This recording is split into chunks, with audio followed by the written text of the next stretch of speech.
Kim, how you doing? Good, thank you. I don't know if you've ever coached on an HBCU campus before, and what was the experience like coming to the conference?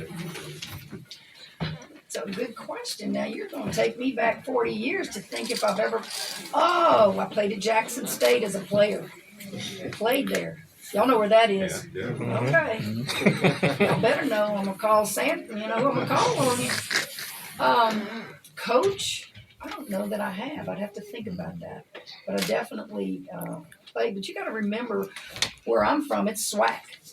So when I decided that we were going to play this game, I quickly started asking my coaches, who's in this league? And while I've heard of everybody that's in this league, we don't hear a lot from this league because you got all the SWAC schools. I mean, you got Southern right there in Baton Rouge. And they did it up right tonight. Everything was just wonderful. I know you worry about the noise, the outside noise. Angel coming home. She got to go see her brother play last night. You worry about it. We're all leaving. We're dispersing here and going home for the holidays. You worry about them focused on the game. And I knew it would be a great crowd because I was told that it was sold out. And it's good for women's basketball. Hey, Kim, Kareem, Coppin, Washington Post. Why was it important to schedule this game for you? Well, it was important because this is Angel Reese's hometown area. And we try to go back to the hometown areas of our players. It doesn't always work out. It's just hard. Scheduling, other than recruiting, scheduling is the second hardest thing to do in college athletics because you can't find a date that you agree on. And we were just grateful that we could work it out. For example, we're going back to Bossier City next year for Michaela Williams. So we'll play another historically black college and university in Grambling there. I've always wanted to go play on our football field at LSU and invite Southern to play us and give them the proceeds from the sellout and let them use that for NIL money. So sometimes people don't understand why you play who you do, and I don't really owe any of them an explanation. I do what I do, and it's worked for me. Hey, Coach Rob Knox on the next. As ID told me at halftime, you shared the story I wrote early this year on you all coming to Coppin State. Why was that important for you to share that story and just kind of talk a little bit about the history, the significance of you all coming to an HBCU? Because through my research, this is the first time that the defending national champ has played a true road game at an HBCU in over 10 years.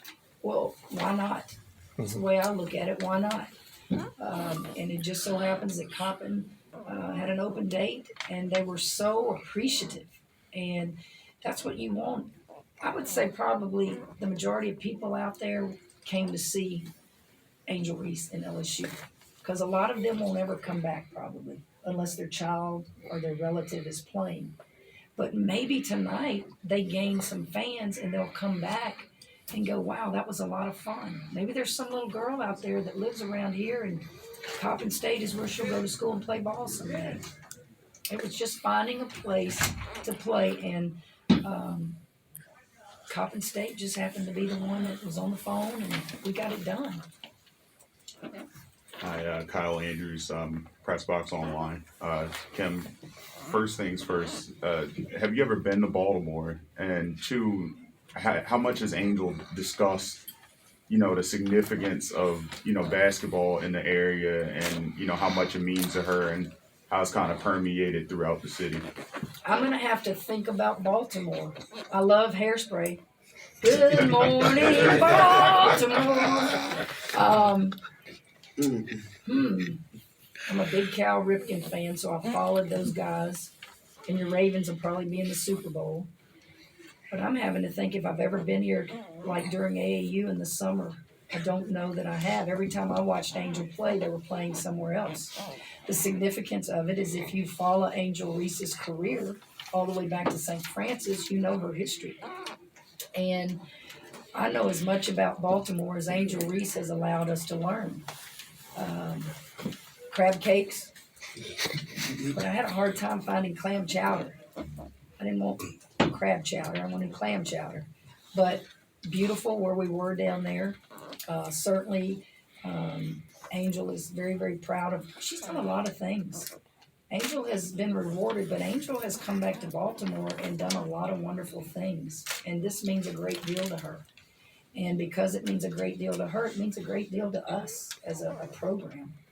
Her teammates get to see this, and it was just a good night. Well, you're gonna have to have a chicken box next time you Chicken come box? up in Baltimore. Yeah, chicken box. Yeah, hip hop. Okay, you got it. You mentioned this was lost to Angel. Can you elaborate more on the significance of this game for her from your perspective as her coach? When you go back home, sometimes you can just have a terrible game because you're so tight and you just want to really do good for everybody. I bet she had, I don't even want to guess how many people she had on our ticket list. Her grandparents, I have not seen her grandparents since they saw me in an AAU tournament when she was young and they heard me speak. And I just spent time with them because they don't travel. It's your home. And I guess the best way to say it, Kate, is people say you can't ever go home. I don't believe that at all. Your home is where your roots are, and it's where you usually become who you are. No matter where you travel in your life, your roots are so deep. I went back to Louisiana for the same reason Angel feels good tonight, because we came back to her roots. She got to go see her brother play last night. It just makes you feel good. It makes you feel good. Hey coach, it's clear your program, you guys care about your players and you are one of the best coaches to develop players. How do you go about developing new players, and is that different with how you develop older players on the team? The transfer players are a lot different than freshmen. The transfer players are different in that they are a little bit more confident. They know the speed of the game. They know the physicality of the game. You don't have to let them mature and learn that or become that. But the thing they have in common is they don't know your system. So they're both learning at the same time. So we have a little bit from the transfer portal. We have a lot, actually. And yet we have the number one recruiting class in high school. That's a good combination. And you coach them the same. You coach them the same. Not all kids are motivated by the same thing. There are kids I've got to love on a little bit more than the others. There's those that I got to really get on hard to get their attention. It's our job to figure out which one is motivated by which. You always keep your discipline the same. You never, ever let one player become bigger than that locker room. And I was told this a long time ago and didn't believe it at the time, because when you're young, you don't want to hear what your parents say and you don't want to hear what adults tell you. But our chief want in life Recording is... in progress. See why I don't do computers? Our chief want in life as a young person is for somebody to make us become what we're capable of becoming. I believe that. Somebody's got to make you become what you're capable of becoming. We all need a rear end kick. We all need love, tough love. We all need that. And I will never, ever stop coaching hard. Did y'all know that guy tonight? He tossed me the last game. I heard. He Yeah. did the right thing, though. I love Tim. He's a good referee. Right here, we'll do 2 more questions in here and then finish with a couple on Zoom. Hey, Coach, this is Vince, the writer of Swagger Magazine. First of all, I must say that your accent is making me homesick. Oh, where are you from? New Orleans. New Orleans? Yeah. I see a Saints hat you got Yeah, I on got up the there. jacket right there, too. Okay. Your preparation for this game, did anything change or was it your normal routine? You want me to give you the truth, right? I've been sick for 2 days, and I was just staying in that hotel room trying to get back on this court. I did go to practice yesterday. I sat on the sideline, let Coach Bob Starkey run it. Shoot around today, I got a little bit more involved. And then tonight, I wasn't going to miss, but you stay away from them for fear you may be contagious or whatever. But so yes, my preparation was different, but it's all good because I have great assistant coaches. They know what to do, and I sat on the sideline and would chime in on things we needed to work on. And one follow-up question, what was your assessment of the first half? We didn't guard anybody. I thought that we just let people blow by us. And what were they doing? They were doing the same thing a lot of teams have been doing to us of late. Come on, play coach here. What were they doing? Beating the hell out of that basketball. They weren't going to shoot it till it got down in the shot clock, right? Smart. That way we don't have as many possessions. And you keep the score lower. So I think everybody we've played of late does that. But that's okay. We still have to be very disciplined defensively, and we weren't. We were gambling. We were reaching. We were not moving our feet. I thought in the third quarter, we did a little bit better with that. Final and first question right here. Keith Henry, Baltimore Afro-American coach. What was the unique challenge that Coppin gave you all tonight? And Well, if I had bigs in the game, they don't have just a post down low that's going to challenge your big. They're going to spread the floor and take you outside the three. So when I had Leah Del Rosario in the game, I wanted to make sure I protected her and she didn't have to go out there as much to guard the three ball. I thought Morrow and I thought Angel were fine out there. They can guard out there. But if you had to just say a matchup issue that could have been a problem, it would have been our bigs having to guard on the perimeter. We'll move for a few questions on Zoom. Let us know in the chat if you have anything.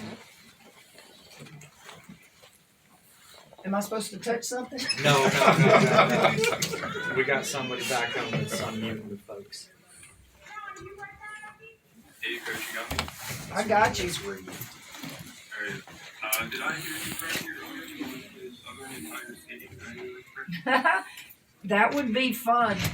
I don't know if it can be done, Reed. You know, with SEC football schedule, the weather, I think our field is, it would be hard not to kill that real grass if you put a court down there and then it would look all ugly. I don't know. But I can tell you I've had discussions with Dr. Tate about that possibility next year now. I don't know if it'll even work out, but we certainly have had a conversation.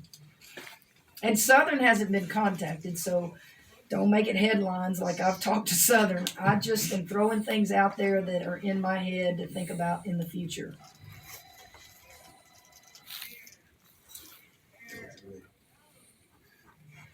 Hey, Coach. How you doing?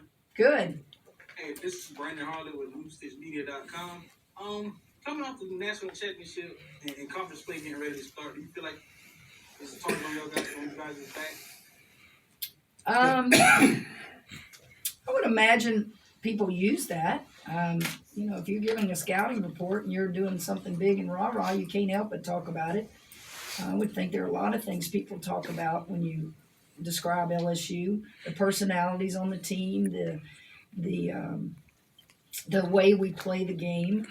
But it's not going to faze us or make us change how we play. What is affecting us probably more than anything right now is just continuity. We don't have Haley Van Lith out there right now who's going to play the point guard. You just got to have all of them out there for a long period of time. And Samaya Smith and then Kateri Poole, you just have had a lot of, and then Angel was gone a while.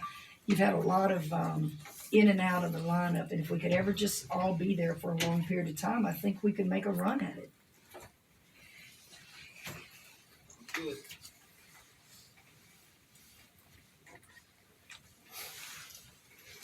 Hey Kim, it's Corey. You guys tonight were able to see something tangible in terms of Angel's impact on kind of the game of women's basketball. Just what was it like to kind of see, you know, Coppin State Selder building out for the first time men's or women's game, and just kind of how that relates to the impact that Angel's been able to make on the sport the last couple of years.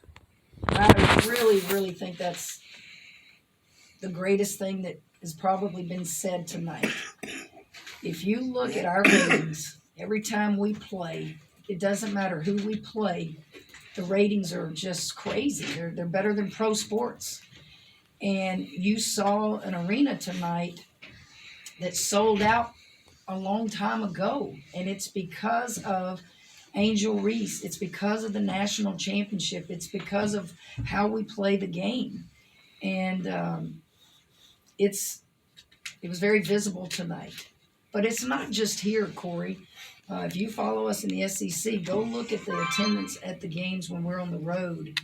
And just leaving the arena after the game, you can't get out of the arena without people wanting an autograph or a picture. Our team has brought that much recognition and attention, and that is good for not just us, but it's good for women's basketball. We'll do one final question on Zoom and then wrap it up here.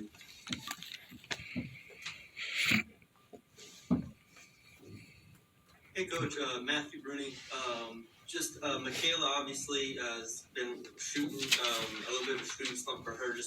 What has been your message to her just as she works through it and continues to work on you? Keep shooting. Keep shooting. But also to tell her she's got to do other things. Her body's too good to not get in there and battle for rebounds. Work on your defense and just tell her your game is not always going to be evaluated on how many points you score. It's going to be evaluated on your impact through the course of a game. And keep shooting. That's what shooters do. I've never met a shooter that didn't go through something where they felt like they couldn't, make a shot. But you got to keep shooting, and you can't change anything. You don't hesitate. You just let it rip. All right, thank you guys. Thank you. Thank y'all.